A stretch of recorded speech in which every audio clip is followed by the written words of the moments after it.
Entonces tenemos hipernatremia. Entonces decíamos, analizándolo súper generalmente, usualmente la sintomatología es a partir de los 160. Eso es lo más usual. No es como te digo, es poco común que exista sintomatología antes de estos 160. Es más común a ese, y usualmente, pues, como todas las natremias es grave, pues obviamente cuando ya tiene sintomatología, estamos a un paciente que hay que hacer algo rápido, ya, ahora, ¿no es cierto? Entonces, usualmente las hipernatremias, igual que las hiponatremias, se van a establecer en 3 componentes básicos, súper sencillos, ¿sí? Que son en cuanto a la volemia. No me interesa mucho aquí la osmolaridad, como el caso de la hipo. Acá me interesan más las volemias. Entonces, en las volemias voy a tener pues la normovolemia, la hipovolemia y la hipervolemia. ¿Sí? Entonces, esas es las que me interesan. Entonces, tengo tres fondos. Se dice que no puede haber hipernatremia sin hiperosmolaridad. Esa es la razón.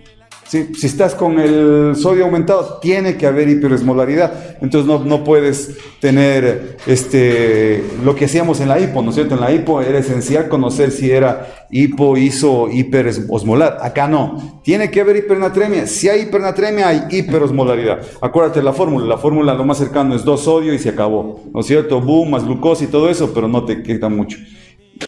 En la hipervolemia. La hipervolemia, doctores, ¿qué es lo que voy a encontrar? Las causas más comunes en una hipervolemia, ¿no es cierto?, son obviamente un asunto iatrogénico, mayor cantidad de líquidos hipertónicos. Le dimos al paciente le hemos administrado líquidos hipertónicos. A veces aún es bastante discutible, aún hay mucha pelea en eso. ATLS todavía no lo recomienda. El uso de hipervolémicos, de hipertónicos para reanimación, sí, pero sí hay quienes lo hacen. Entonces podrías encontrarte con este tipo de pacientes. Lo más común, doctores, son, por ejemplo, el síndrome de Cushing. ¿Qué es el síndrome de Cushing hoy? Una insuficiencia suprarrenal que se caracteriza por... Los síntomas, ¿los signos? Sí, ¿qué síntomas? La triada. ¿Qué triada? La cara de comer. Perfecto. Los problemas de mineralocorticoides, obviamente, es decir, problemas de las suprarrenales, hiperaldosteronismo, todo ese tipo de problemas. O sea, en pocas palabras, en la hipervolémica voy a tener que investigar si primero le dieron volumen alto de hipertónicos o tengo cualquier problema a nivel de, ¿cómo sería?, de las suprarrenales, aldosteronismo, si tengo problemas de mineralocorticoides. Ese sería el primer objetivo en la hipervolemia, lo que va a suceder. Acá, doctores, las dos de acá, esta que sería la hipo y la hiper, tienen básicamente las mismas causas. Las mismas causas son, primero, pues pérdidas renales, que tenga yo pérdidas renales, ¿no es cierto? Ok, una causa renal, y las pérdidas extrarrenales. Y son exactamente las mismas de la hipo. Aquí voy a tener, por ejemplo, vómito, fístulas, muy raro, diarrea, más común son las dos primeras, vómitos, fístulas y diarreas, ¿sí? ¿Ok? Cuando veamos un poco de fístulas, tal vez lo entendamos un poco más esto de las fístulas, ¿sí? Entonces, usualmente, ¿qué es lo que se hace acá? Pues para identificar entre las dos, es el sodio. Cuando yo tengo el sodio urinario mayor de 30, igual que el anterior, unos dicen 20, otros dicen un poco menos. Mayor de 30, ¿no es cierto? Y la osmolaridad urinaria mayor de 300, ¿sí? Cuando yo tengo esto, voy a sospechar en un asunto hipervolémico, ¿sí? Causa renal. Y en una hipovolemia, pues todo lo contrario. Cuando tengo menor de 30, ¿no es cierto? Y menor de 300. Aquí voy a sospechar en una causa hipovolémica, en el sodio urinario. Entonces, en las pérdidas de líquidos, aquí hay uno muy importante, doctores, que en cirugía es bastante común, sí, es la formación de un tercer espacio. Este es bien complicado de hablar, porque puede estar relacionándose con este también. ¿Cómo así, doctores? ¿Cómo se podría estar relacionando con hipervolemia y formación de tercer espacio y con una hipovolemia, formación de tercer espacio? Cuando yo formo un tercer espacio, yo puedo dar la sensación de estar en una hipovolemia, porque al formar el tercer espacio, sí, voy a llevar el líquido vascular a otro sitio. Entonces me voy a dar una sensación de hipovolemia, o me puedo quedar con una sensación de normovolemia, porque se produjo una redistribución. ¿Por qué? Por la compensación que me va a hacer el organismo. ¿No es cierto? Me hace una compensación, pero sin embargo, realmente yo estoy formando un tercer espacio. Y en la hipervolemia, ¿por qué podría ser una hipervolemia con tercer espacio? Vamos explicándolo así fácilmente. Entonces pongamos acá, aquí tengo líquido vascular y acá tengo el tercer espacio. ¿Cuáles son los sitios comunes de tercer espacio, doctores? Peritoneo, dijo. Peritoneo. ¿Cuál más? ¿Ah? ¿Dónde más? Alguien lo dijo por ahí. Las cavidades pleurales. ¿No es cierto? En la pleura. ¿Dónde más? Pericardio, también. Casi no se acumula mucho, pero sí se puede acumular. Me da por un taponamiento cardíaco. Más común sería en peritoneo. Sí. Las pleuras, cavidades pleurales. ¿Dónde más? ¿Perdón? Asas intestinales. ¿En qué parte de las asas intestinales? ¿En qué parte? No, en general. ¿En dónde? En los omentos, ya lo dijo, peritoneo. Bueno, el epiplon mayor es parte del peritoneo, acuérdate que es parte del peritoneo visceral. Entonces, si está bien, si quieres ponerlo así, no había problema. También en los epiplons, ¿sí? Epiplons, ajá, epiplon mayor. ¿En las asas intestinales en dónde? Ahí tienes el yeyuno. Dos sitios, en la luz y en la pared. ¿Sí? Puede haber secuestro en la pared y puede haber secuestro en la luz. ¿Sí? Eso lo vamos a ver en obstrucción. ¿Qué más? ¿Dónde más puedo formar tercer espacio? Uno más evidente, todavía más común. ¿En dónde? En el cerebro. Difícil el tercer espacio en el cerebro porque se me va a producir una herniación y socotroco. Sí, pero claro, obviamente en los niños la hidrocefalia me está dando un tercer espacio. O sea, no es tampoco una idea descabellada para los niños. A los niños se les hace la hidrocefalia y está todo el líquido acá. ¿Qué más? ¿Dónde más? Edema. Y ese edema generalizado se llama anasarca, sobre todo, ¿no es cierto? La famosa anasarca. Puedo formar un tercer espacio ahí. ¿Qué más? En la cavidad abdominal en sí misma. Si la misma cavidad abdominal puede llenarse de líquidos, acuérdate de la famosa citis, ¿no es cierto? Perfecto. Se llama la transcavidad de los epiplones. Sí, la transcavidad de los epiplones. ¿Dónde queda la transcavidad de los epiplones, oye? Vamos para exhibir en tiempo y espacio. Aquí está el esternón. Esternón. Ahí está el diafragma. Columna vertebral.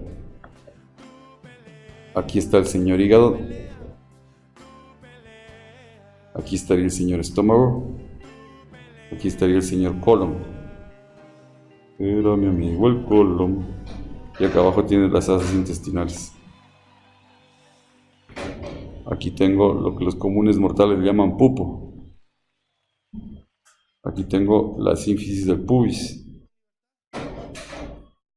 Y aquí voy a tener el sacro con el coxis.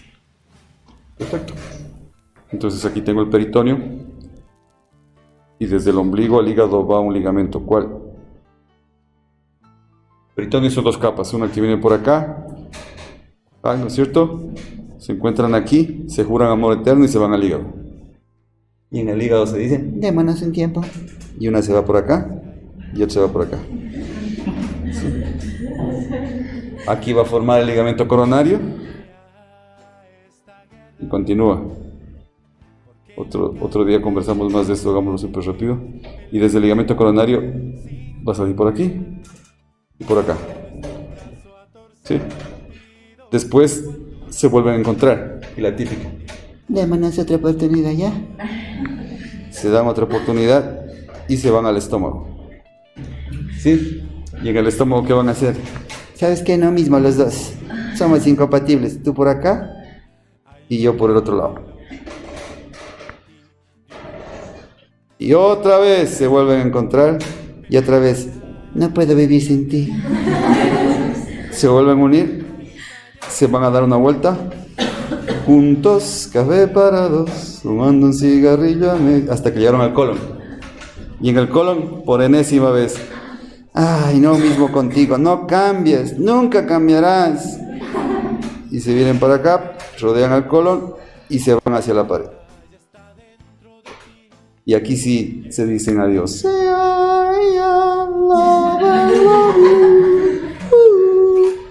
Sí, se va cada uno por su camino. Mientras tanto, por acá, por azares del destino, cuando se fue a la rural, se encontró con el hijo del teniente político. Se enamoraron, ¿sí? Y se fueron a dar una vuelta por las asas intestinales. Doctores de medicina, he aquí la transcavidad de los epiplones.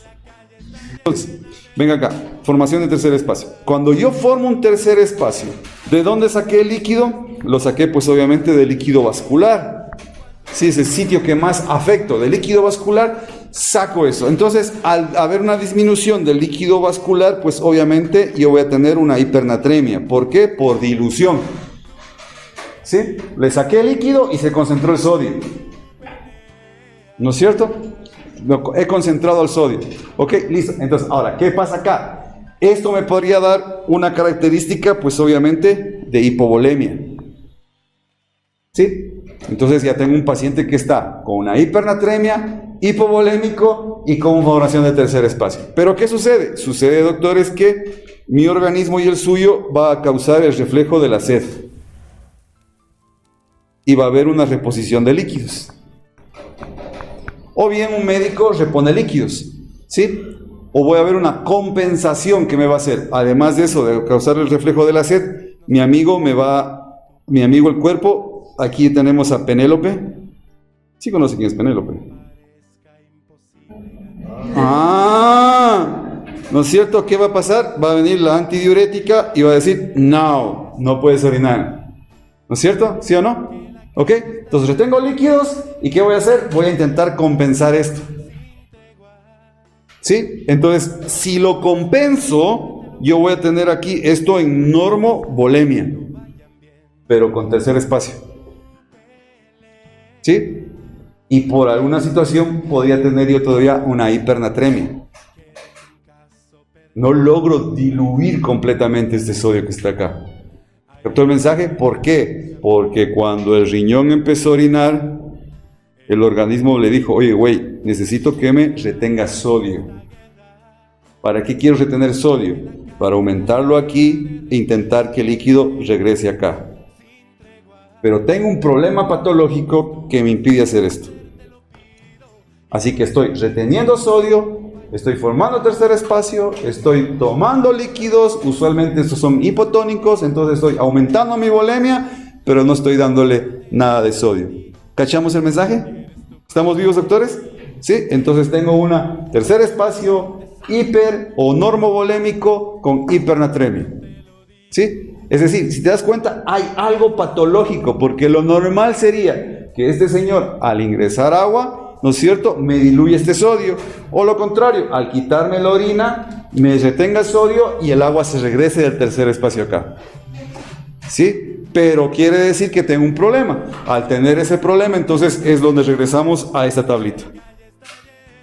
Si se da cuenta, todos estos son porque hay un problema. Algo me está impidiendo que yo pueda compensar ese sodio. Por eso, doctores, se dice básicamente que en la hipernatremia son dos factores fisiológicos base los que están causando esto. Tengo un exceso de ingesta, es decir, hay problemas con el sodio, o no lo estoy ingiriendo, un exceso de ingesta, o estoy ingiriendo demasiadas cantidades de sodio, o me están dando una solución hipertónica, o no lo estoy eliminando bien. El problema está en el sodio. Y el segundo problema, el problema estaría en la sed. O no tengo sed, o no puedo tener acceso al agua. Entonces, ¿qué es básicamente lo que yo voy a hacer con los pacientes hipernatrémicos, doctores? Buscar la causa base. La causa base. Eso es lo más importante. Voy a buscar una causa base, doctores, y si ya está asintomático, doctores, pues ahí viene su cálculo que quiso hacer el primer día de clases de líquidos y electrolitos, el cálculo del déficit de agua. Agua corporal total por sodio menos 140 dividido por 140. Listo, vamos, doctores, entonces regresemos a nuestro caso. Un hombre obeso de 55 años que pesa 80 kilogramos ha tenido diabetes mellitus tipo 2 durante los últimos 15 años. En los últimos meses se quejó de tener mucha sed. Aquí ya tenemos un asunto, ¿no es cierto? El reflejo de la sed. Este paciente ya está con sed, quiere decir que ya está habiendo un desequilibrio por ahí. Después de comer una gran comida, eso usualmente duraba unas pocas horas y luego cedía. ¿Por qué? Porque obviamente la compensación ya estaba, ¿no es cierto? Acuérdate lo que decíamos. Cuando tenemos en el reflejo del sodio hipernatremia, va a generar sed y va a generar disminución de la diuresis y retención aumentar eliminación de sodio. En los últimos meses se quejó de tener mucha sed.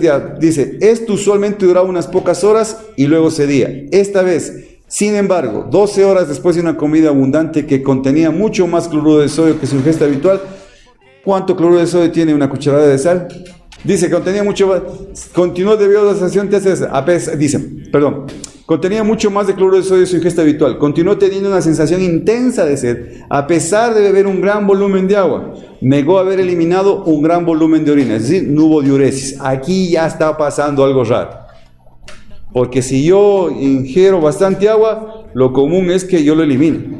Pero ese señor ya no lo eliminó. Entonces tengo reflejo de sed, ya estoy sospechando que hay un problema de hipernatremia, pero no me está compensando o me está intentando hacer otra cosa porque me está reteniendo agua. Sí, pero aquí viene algo interesante. Su presión arterial, dice, negó haber eliminado un gran volumen de orina. Al llegar a la sala de emergencias estaba, dice, alerta y respondió adecuadamente a las preguntas. Su presión arterial es 150/90, su pulso era 96 latidos por minuto, que eran valores habituales para él. Su peso era 1 kilogramo más alto de lo habitual y su volumen de extracelular parecía ser normal. El examen de fondo de ojo mostró cambios consistentes en retinopatía diabética. También tenía signos de neuropatía periférica en el examen clínico. Los resultados de laboratorio de una muestra de sangre venosa presentó en la sala de emergencia muestra la siguiente tabla. ¿Qué es lo que me llama la atención en el examen de sangre? La glucosa, el sodio está en 169. La glucosa está en 180, la creatinina en 1.8, la albúmina en 3.8, sí, el hematocrito en 38, ¿no es cierto? El cloro está en 36, el bicarbonato en 133, bases nitrogenadas urea 25 y la hemoglobina está en 12. ¿Estamos vivos? ¿Sí? Ok, listo, doctores. ¿Qué te llama más la atención en el famoso examen de sangre? Llamaría la atención de este paciente, ya está hipernatrémico. Entonces lo primero que decimos en nuestra manera es tengo que analizar si hay una causa base. Primero, ¿hay sintomatología de hipernatremia en este paciente? ¿Cuál sería la sintomatología de hipernatremia? Si es que tú dices que sí. La sed, ¿no es cierto? Sí, pero esa sed, venga acá. La sed es, ¿qué significaría un paciente con hipernatremia?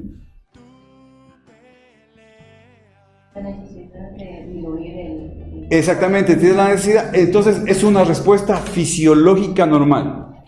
Sí, es una respuesta fisiológica. Entonces, si bien es cierto la sed es una manifestación de su hipernatremia, pero sin embargo sí está teniendo una respuesta de sed, porque podríamos tener un paciente que no tenga respuesta de sed pese a tener una hipernatremia. Si no tiene respuesta de sed un paciente que tiene hipernatremia, ¿dónde estaría el problema? A nivel central. ¿Captó el mensaje? Entonces ya vamos analizando el caso. Este paciente sí tiene el reflejo de la sed. Tiene ese reflejo de la sed, ¿no es cierto? Acuérdate que por ahí hay una diabetes que puede causar esto. ¿Qué diabetes? Insípida. ¿No es cierto? Perfecto, listo, vamos. Entonces, ¿tiene sed este paciente? Quiere decir que sí, estuvo con hipernatremia. Pero después de esto, este paciente tiene algo súper importante. Toma una gran ingesta de agua y no le elimina. Y sube 1 kilogramo, doctores, pero me llama la atención también que dice que extracelularmente aparentemente no tiene nada. ¿Eso qué quiere decir? Que no hay edema. ¿A qué te llevaría a sospechar? Un paciente que aumenta de peso, no tiene edema, que está con sed. Formación de tercer espacio. Acuérdense cuando hablamos de los síntomas de los pacientes que tienen exceso de agua y déficit de agua. Uno de los síntomas del exceso de agua es aumento de peso. ¿De acuerdo? Hicimos un cuadrito en la primera clase de líquidos electrolitos. Pusimos un cuadrito donde pusimos pacientes con exceso de agua y pacientes con déficit de agua, ¿no es cierto? Ahí está, exceso, edema, y gasto cardíaco aumentado, PVC.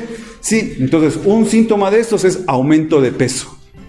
Entonces, este paciente ya tengo que estar sospechando. Si me aumenta 1 kilogramo más alto de lo habitual, ¿no es cierto? Sí, ya tengo que estar sospechando. Y no tiene edemas, tercer espacio. Perfecto. ¿Dónde sería el tercer espacio de este paciente?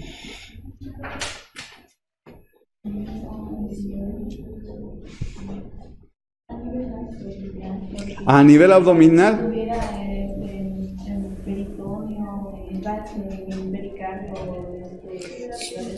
Eso, si hubiese en el pericardio, entonces vamos descartando de arriba. En el pericardio no va a ser jamás porque hubiese tenido síntomas de taponamiento cardíaco. ¿Cuáles son los síntomas de taponamiento cardíaco? Oye, ¿no hay ruidos? ¿O disminución de ruidos? Está bien. ¿De qué? Ruidos cardíacos. Perfecto. ¿Qué más?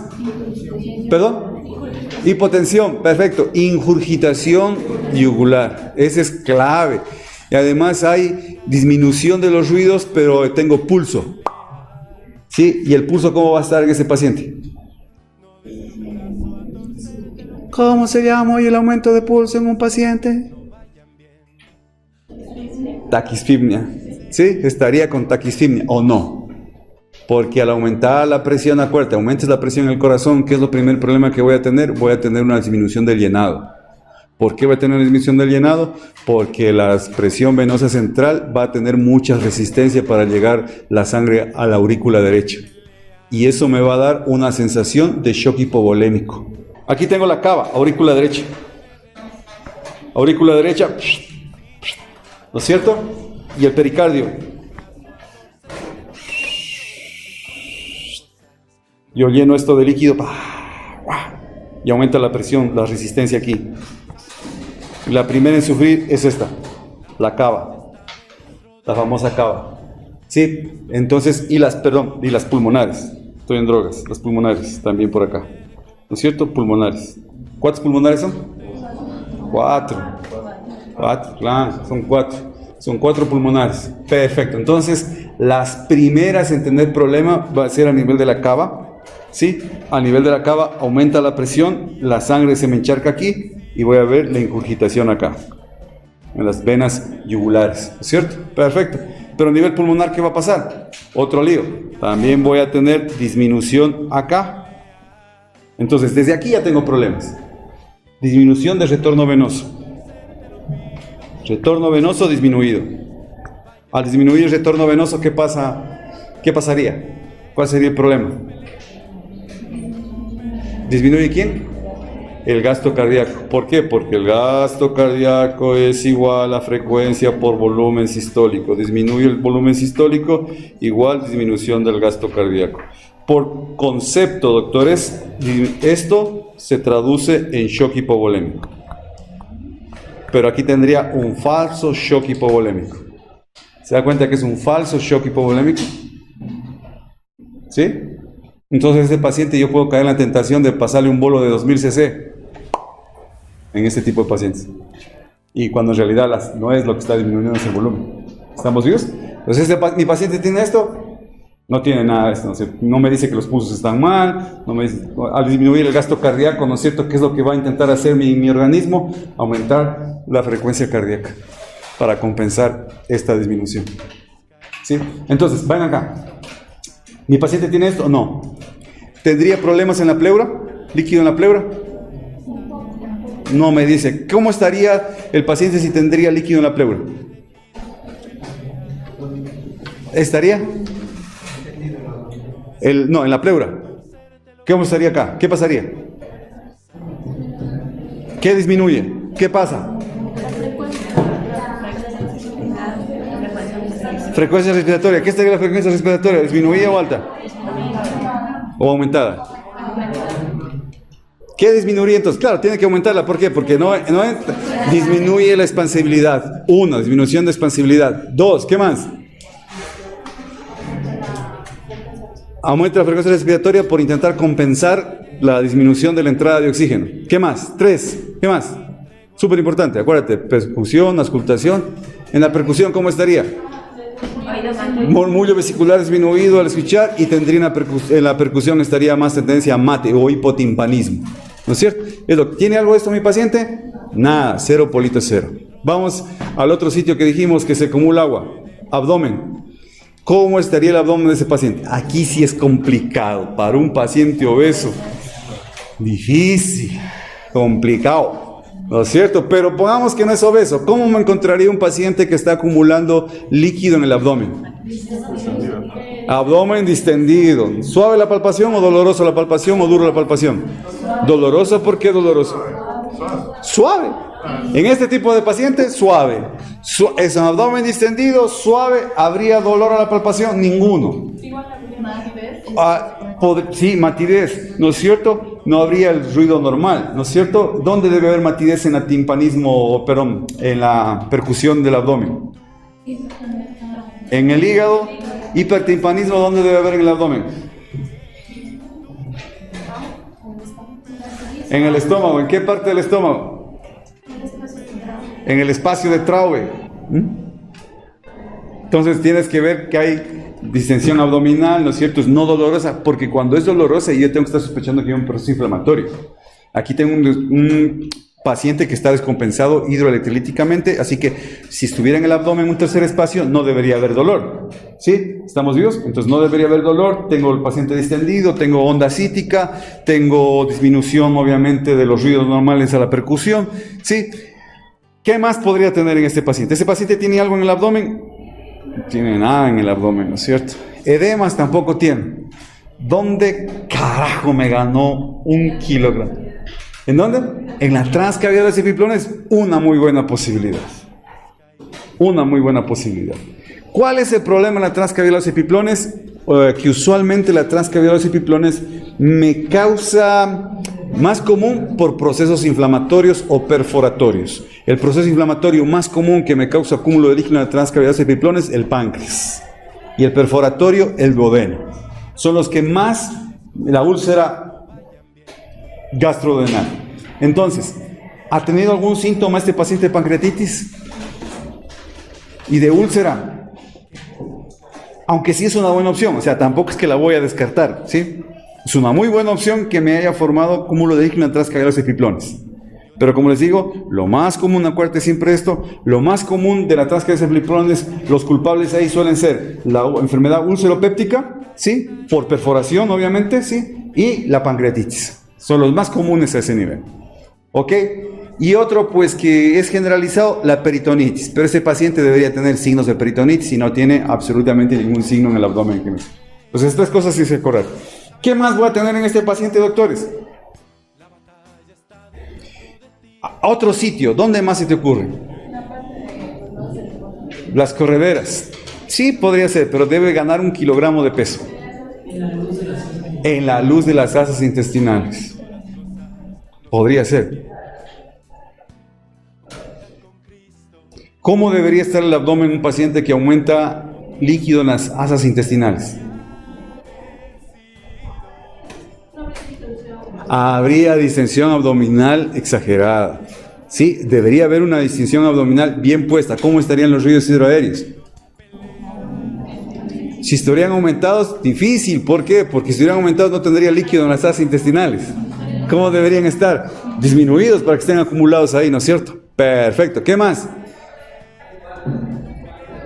Doctores, lo más común para que un paciente retenga líquidos en la luz de las asas intestinales es un proceso obstructivo. Algo que impida que salga el agua de ahí. Sí, porque usualmente, ¿qué es lo que sucede? Llega el agua a tu organismo. Caramba, fisiología de tercer año. Había un reflejo que vos comías y te daba ganas de ir a hacer le popó. ¿Ah? ¿Se acuerdan de ese reflejo? Es un reflejo fisiológico. Entonces, venga acá. Sí es otra opción. Entonces tengo conmociones, transcavidales epiplones. ¿Qué me lleva a dudar de eso? Lo que te acabo de decir. Segunda opción, en la luz intestinal. ¿Qué me lleva a dudar de eso? porque debía haber usualmente un proceso obstructivo. ¿Qué otra opción me queda? ¿Ah? Anasarca podría ser, pero aunque sí me dice el examen físico que no tiene nada, es decir, que sí se fijaron en eso. Pero obviamente, si tuviera que analizar a un paciente, voy a ver anasarca, ¿sí? Es decir, una generalizada. Lo que llama la atención de este paciente, como decíamos, es que cuando tú vas a ese cuadrito que hicimos de exceso de líquidos, el único síntoma que tiene de ese exceso de líquidos es el aumento de peso, si se da cuenta, ¿sí? Me llama la atención eso, pero ya hemos ido descartando nuestros sitios, nos falta un sitio a descartar.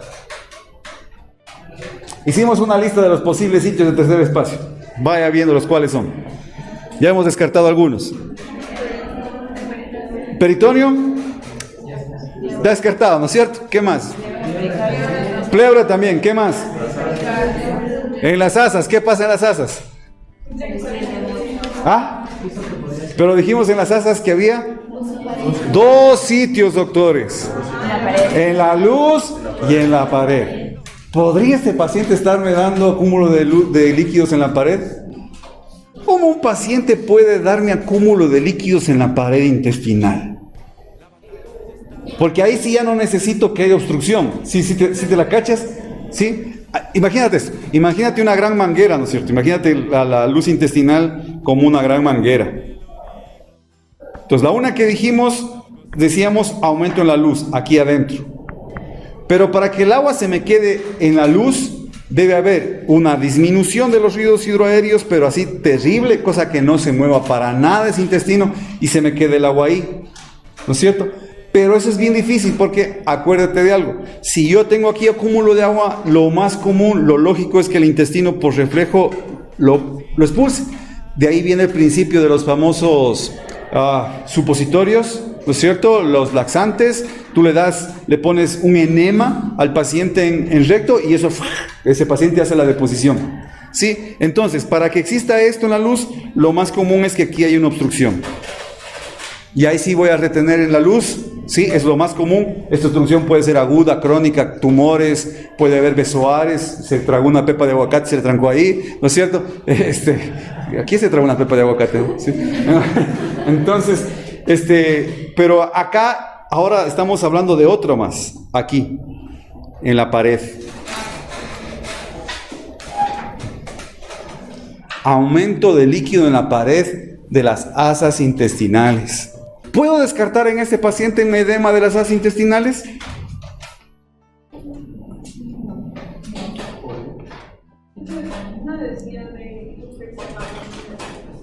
Por eso tenemos ya 3 posibles diagnósticos, ¿se da cuenta? De tercer espacio.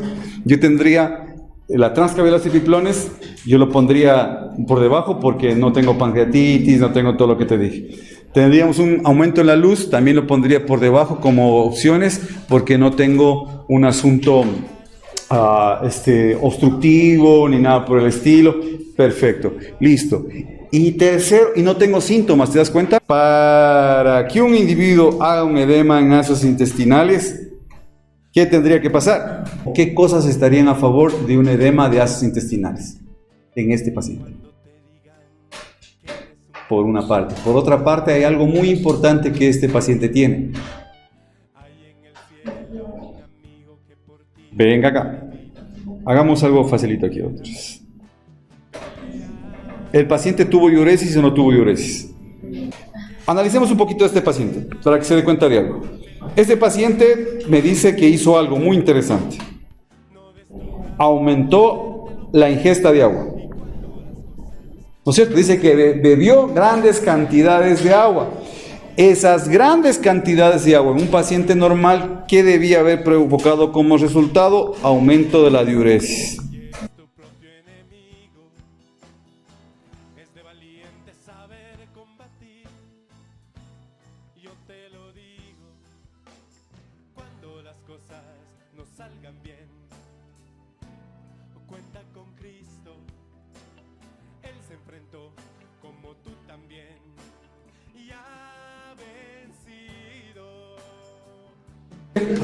Entonces, debería aumentar que aquí la poliuria. Aunque podría ser también con pola, ¿no es cierto? No había ningún problema. Entonces, ¿qué significa esto? Que este paciente me cogió y no me hizo esto. ¿Por qué un paciente debería disminuir su salida de agua? Porque porque el cerebro, en algún momento este cerebro detectó ¿qué cosa? Una aparente hipovolemia. Y le dijo al Penélope, no. ¿Por qué? Porque me estás perdiendo agua. Pero nadie le dijo a este individuo que en algún lado estaba ganando 1 kilogramo de peso. ¿Captó el mensaje? Estamos sospechando, doctores, hasta ahora, porque todavía no le hemos puesto ningún pero, a un edema de asas intestinales.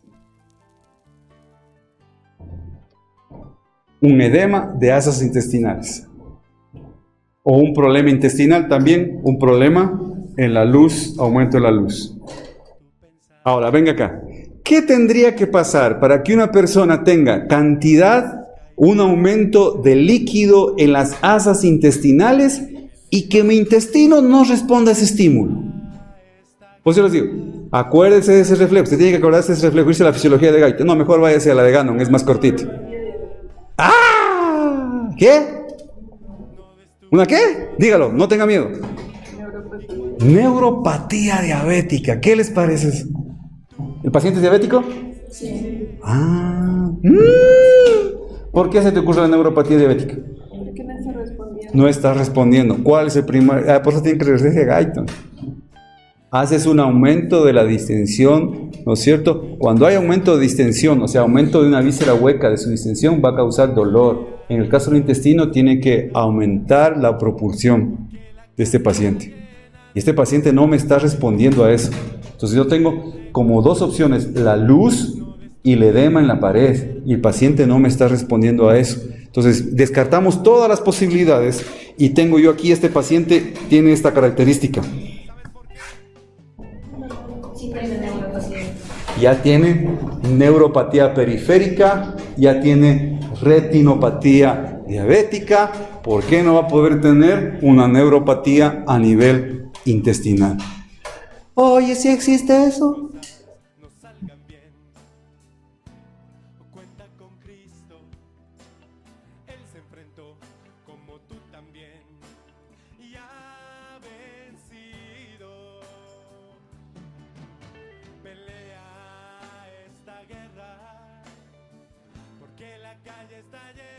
Un paciente cocainómano de 28 años es traído por la ambulancia tras ser encontrado en la vía pública con disminución del nivel de conciencia.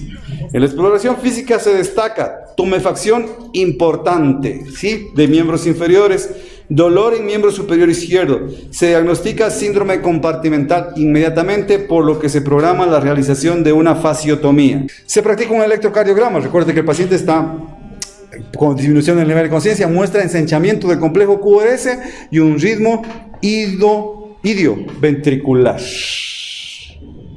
Bueno, ¿qué me resalta este paciente, doctores? ¿Qué le salta a la vista? Desde arriba, ¿no es cierto? Primero que no ha puesto la ñ aquí el doctor, perfecto, está bien. Sí, aquí también iras, dice. Tras ser encontrado en la vía pública, primero tengo disminución del nivel de conciencia, ¿no es cierto? Tengo un paciente que su nivel de conciencia no está bien, que tiene también como antecedente, ¿sí?, algo rico, la cocaína, ¿sí? Señoras y señores, bienvenidos a alteraciones del potasio. Vamos.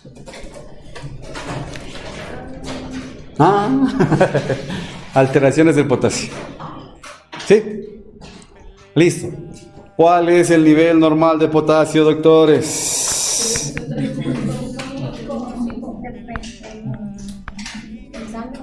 De sangre. ¿De 3.5 a 5.5 o 4.5? ¿A 5.5 o 4.5? 5.5. ¿Sí? 5.5, 3.5, ¿alguien da más? ¿Alguien da menos? Que hay quienes dicen 4.5, hay quienes dicen 5, hay quienes dicen 5.5. Es otro de nuestros grandes problemas. Todavía el mundo no está tan de acuerdo en eso. Sí, 3.5. Lo que sí sabemos es que igual la sintomatología se va a producir con valores mayores en la hiperpotasemia, más allá de los 6 también. Perfecto. Entonces, ¿Cuál es el balance normal de nuestro amigo el sodio? Pues que la mayor parte se habla que básicamente de un 80 a 90% del sodio ingerido, ¿sí?, se va a eliminar a nivel renal.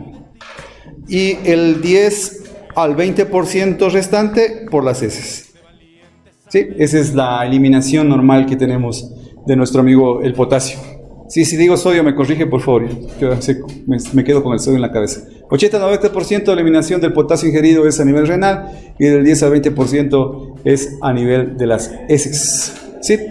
Eso es lo que usualmente sucede. También conocemos fisiológicamente que la mayor cantidad de este señor potasio se encuentra a nivel intracelular. El valor que usted me dio sigue siendo el valor vascular, ¿no es cierto? Es decir, el valor del espacio extracelular. Es el principal catión que se encuentra a nivel intracelular y que sirve también para mantener la famosa osmolaridad en mis pacientes. ¿Sí? Acordarse básicamente, por eso es que lo hago tan rápido, es porque usted ya debe acordarse que el principal amigo de este individuo pues es la bomba de sodio-potasio, que saca sodio e introduce potasio, ¿no es cierto? Que es una bomba de gasto de energía, ATP. Sí, ATPasa, es una bomba ATPasa. Eso es lo que va a hacer básicamente. Entonces empezaríamos con nuestra amiga, la hiperpotasemia.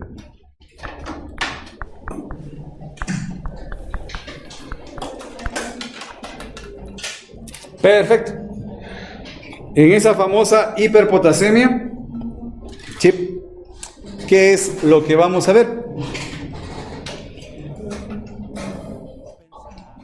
No hay mayor historia, doctores, acá en este tipo de pacientes, ¿no es cierto? En estos pacientes, como todos conocemos, alteraciones en el sistema nervioso central, obviamente, pero la principal alteración va a ser a nivel cardiovascular. ¿Sí?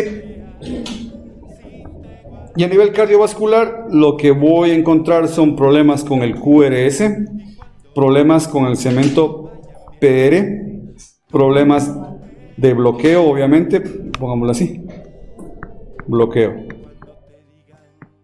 ¿Sí? Esos son las principales. Y alteración de la onda P. Estos son los tres sitios que vas a buscar en el electrocardiograma: QRS, PR y onda P. ¿Sí? ¿Qué va a pasar en el QRS? Estar ensanchado. Ensanchamiento del QR. Ecuaciones de hemólisis, randomiólisis.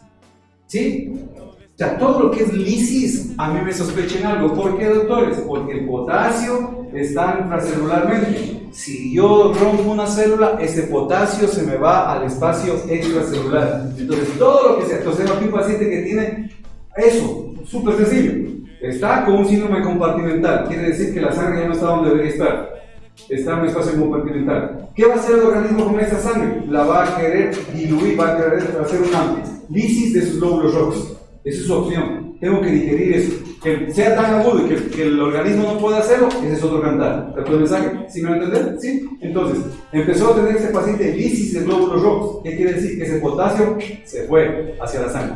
Encima de esto viene el señor cirujano y le corta el tejido de la fascia. ¿Qué está haciendo? Provocando daño celular. Entonces voy a causar hiperpotasemia. Entonces este paciente tiene todo para una hiperpotasemia, ¿sí? Entonces en la hiperpotasemia, doctor, ¿qué tienes que acordarte? Es que todo lo que provoque la salida del potasio de su espacio intracelular al extracelular.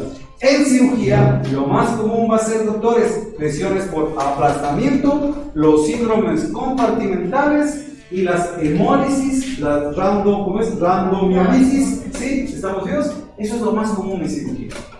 Todo lo que produzca eso me va a causar eso. Aplastamiento, ¿sí?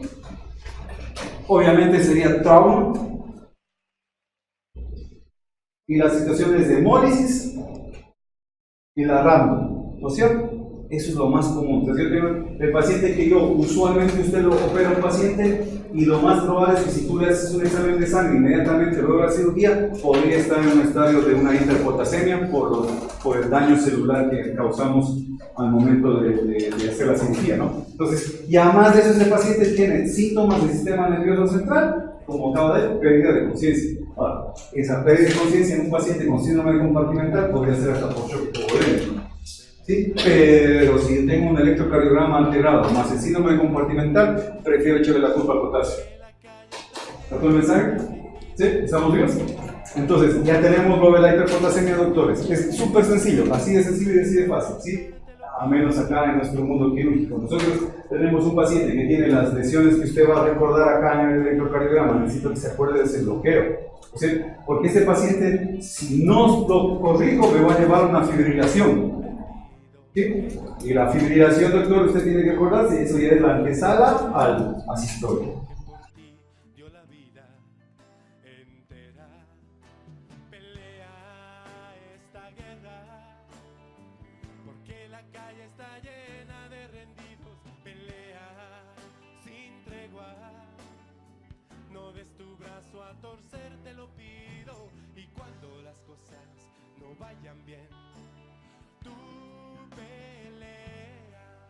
¿Por qué?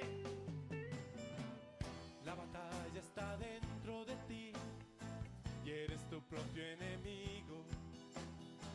Es de valiente saber combatir, yo te lo digo.